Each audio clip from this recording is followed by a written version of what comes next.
Assalamualaikum warahmatullahi wabarakatuh. Kami dari kelompok 2 ingin menyampaikan hasil diskusi kami dengan materi sistem akuntansi penerimaan kas. Sebelum kami memaparkan materi kami akan mengenalkan anggota kami masing-masing. Sendiri Deseler Tanti dengan NIM 2101036285. Saya Gina Najwa Aziza dengan NIM 2101036206.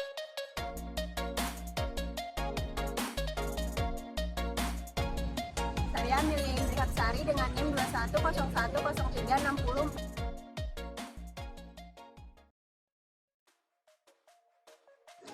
Perkenalkan, nama saya Melinda Lintin dengan NIM 210103. Endang dengan NIM 2101036179.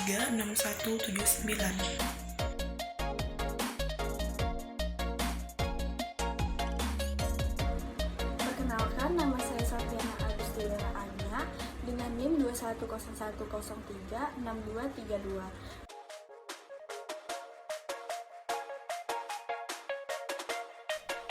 Perkenalkan, nama saya Ahmad Bukharianta Riksa dengan NIM 2101036092.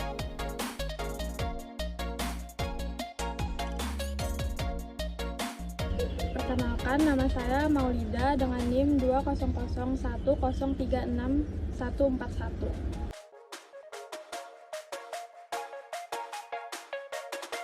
Perkenalkan, saya Nulia Melati dengan NIM 2101036122.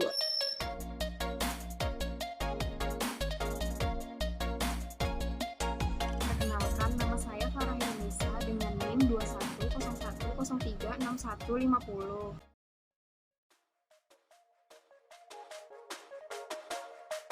Jadi apa itu sistem penerimaan akuntansi kas? Sistem penerimaan akuntansi kas merupakan sistem informasi akuntansi yang dibuat untuk mengelola kegiatan penerimaan uang yang dimulai dari penjualan sampai dengan penagihan piutang perusahaan atau penerimaan kas lainnya.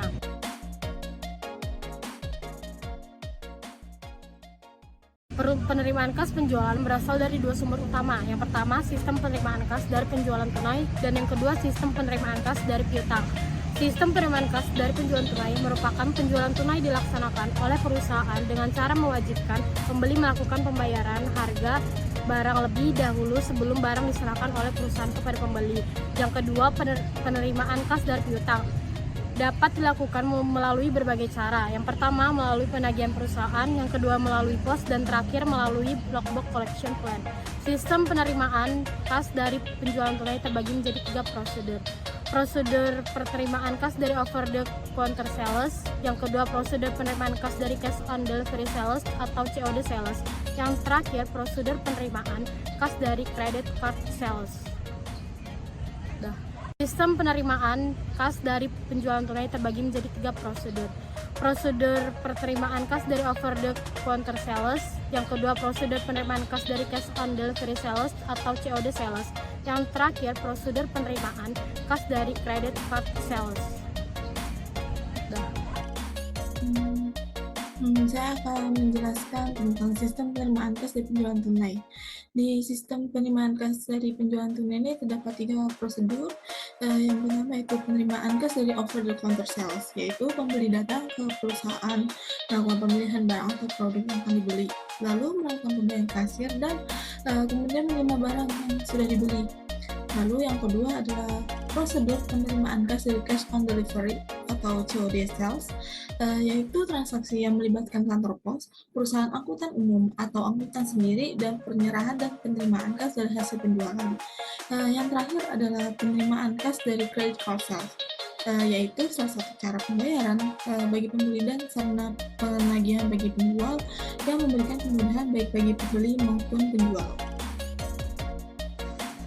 Fungsi yang terkait dalam penjualan tunai, yang pertama ada fungsi penjualan. Fungsi ini bertanggung jawab untuk menerima order pembelian, mengisi faktur penjualan tunai, dan menyerahkan faktur tersebut kepada pembeli untuk kepentingan pembayaran harga barang ke dalam fungsi kas. Yang kedua ada fungsi kas. Fungsi ini bertanggung jawab sebagai penerima kas dari pembeli. Yang ketiga ada fungsi gudang. Fungsi ini bertanggung jawab untuk menyiapkan barang barang yang dipesan oleh pembeli dan menyerahkan barang tersebut ke fungsi pengiriman. Yang keempat ada fungsi pengiriman. Fungsi ini bertanggung jawab untuk membungkus barang dan menyerahkan barang yang telah dibayar harganya kepada pembeli. Dan yang terakhir ada fungsi akuntansi. Fungsi ini bertanggung jawab sebagai pencatat penjualan dan penerimaan kas dari pembuat laporan penjualan. Informasi yang diperlukan oleh manajemen. Yang pertama, ada jumlah pendapatan penjualan menurut jenis produk selama jangka waktu tertentu. Kemudian yang kedua, ada jumlah kas yang diterima dari penjualan tunai. Kemudian yang ketiga, ada jumlah harga pokok produk yang dijual selama jangka waktu tertentu. Kemudian yang keempat, ada nama dan alamat pembeli. Kemudian yang kelima, ada kuantitas produk yang dijual. Kemudian yang keenam, ada nama wiraniaga yang melakukan penjualan. Kemudian yang terakhir, ada otoritas pejabat yang berwenang. Baik, selanjutnya dokumen yang digunakan dalam sistem penerimaan kas dari penjualan tunai. Yang pertama ada faktur penjualan tunai, di mana dokumen ini digunakan untuk merekam berbagai informasi yang dibutuhkan oleh manajemen terkait transaksi penjualan tunai. Yang kedua ada pita registrasi kas, di mana dokumen ini dihasilkan oleh fungsi kas dengan cara mengoperasikan mesin register kas. Yang ketiga, credit card sales slip, di mana dokumen ini dicetak oleh credit card center bank yang menerbitkan kartu kredit dan diserahkan kepada perusahaan yang merupakan anggota kartu kredit. Yang keempat, bill of lading. Dokumen ini merupakan bukti penyerahan barang dari perusahaan penjualan barang ke perusahaan angkutan umum. Yang kelima, itu ada faktur penjualan COD. Dokumen ini digunakan untuk merekam penjualan COD. Yang keenam, bukti setor bank. Dokumen ini dibuat oleh fungsi kas sebagai bukti penyerahan kas. Yang ketujuh, rekapitulasi harga pokok penjualan. Dokumen ini digunakan oleh fungsi akuntansi untuk meringkas harga pokok produk yang terjual selama satu periode.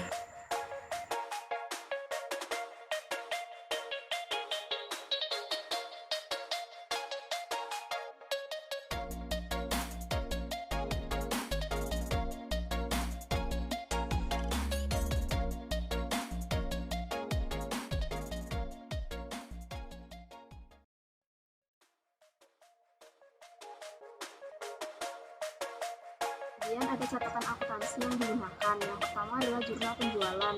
Jurnal penjualan merupakan jurnal yang digunakan oleh fungsi akuntansi untuk mencatat dan meringkas data penjualan. Yang kedua adalah jurnal penerimaan kas, adalah jurnal yang digunakan oleh fungsi akuntansi untuk mencatat penerimaan kas dari berbagai sumber, diantaranya dari penjualan tunai.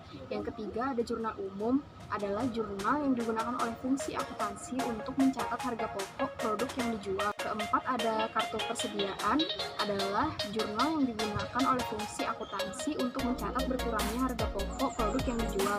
Dan yang terakhir ada kartu gudang. Catatan ini tidak termasuk sebagai catatan akuntansi karena. Jadi di sini saya akan menjelaskan tentang bagan alir sistem penerimaan kas. Yang itu ada 3. Yang pertama offer the counter sales atau pembelian langsung kepada perusahaan.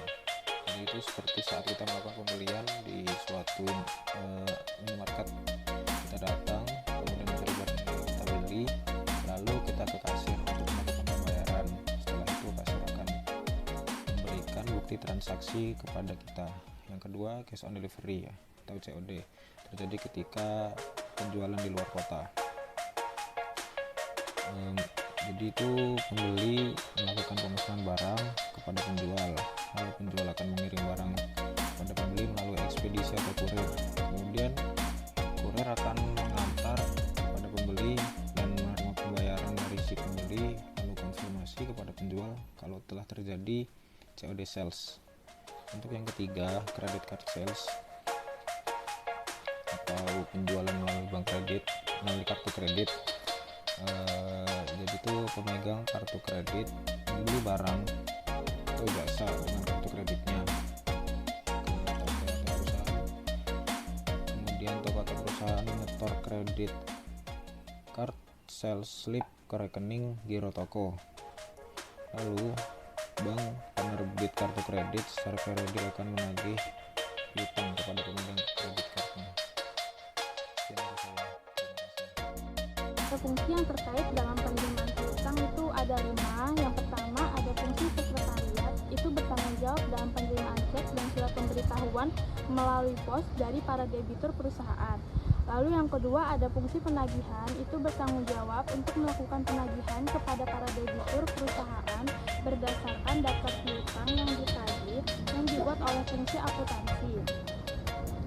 Yang ketiga ada fungsi kas, bertanggung jawab untuk menyetorkan kas yang diterima dari berbagai fungsi tersebut segera ke bank dalam jumlah penuh. Yang keempat itu ada fungsi akuntansi, bertanggung jawab dalam pencatatan penerimaan kas dari piutang ke dalam jurnal penerimaan kas dan berkurangnya piutang ke dalam kartu piutang. Yang terakhir ada fungsi pemeriksaan intern, itu bertanggung jawab dalam penerimaan melaksanakan penghitungan kas yang ada di tangan kita secara periodik.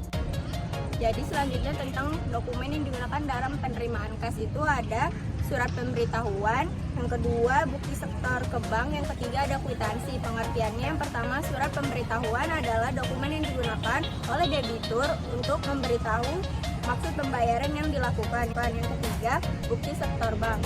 Itu dokumen yang digunakan oleh fungsi kita sebagai bukti penyetoran kas yang diterima dari piutang ke bank. Yang terakhir, kwitansi. Kwitansi itu adalah dokumen sebagai bukti pembayaran. Selanjutnya mengenai unsur pengendalian internal dalam sistem penerimaan kas dari piutang. Yang pertama ada unsur organisasi. Fungsi penjualan harus terpisah dari fungsi penagihan dan fungsi penerimaan kas. Fungsi penerimaan kas harus terpisah dari fungsi akuntansi. Selanjutnya ada unsur sistem otorisasi dan prosedur pencatatan. Debitur diminta untuk melakukan pembayaran dalam bentuk cek atas nama atau dengan cara pemindahan bukuan atau giro biliar. Fungsi penagihan melakukan penagihan hanya atas dasar piutang yang harus ditagih yang dibuat oleh fungsi akuntansi. Pengkreditan rekening membantu piutang oleh fungsi akuntansi atau bagian piutang harus didasarkan atas surat pemberitahuan yang berasal dari debitur. Selanjutnya ada praktik yang sehat. Hasil perhitungan kas harus direkam dalam berita cara penghitungan kas dan disetor penuh ke bank dengan segera. Para penagih dan kasir harus diasuransikan. Kas dalam perjalanan perusahaan harus diasuransikan.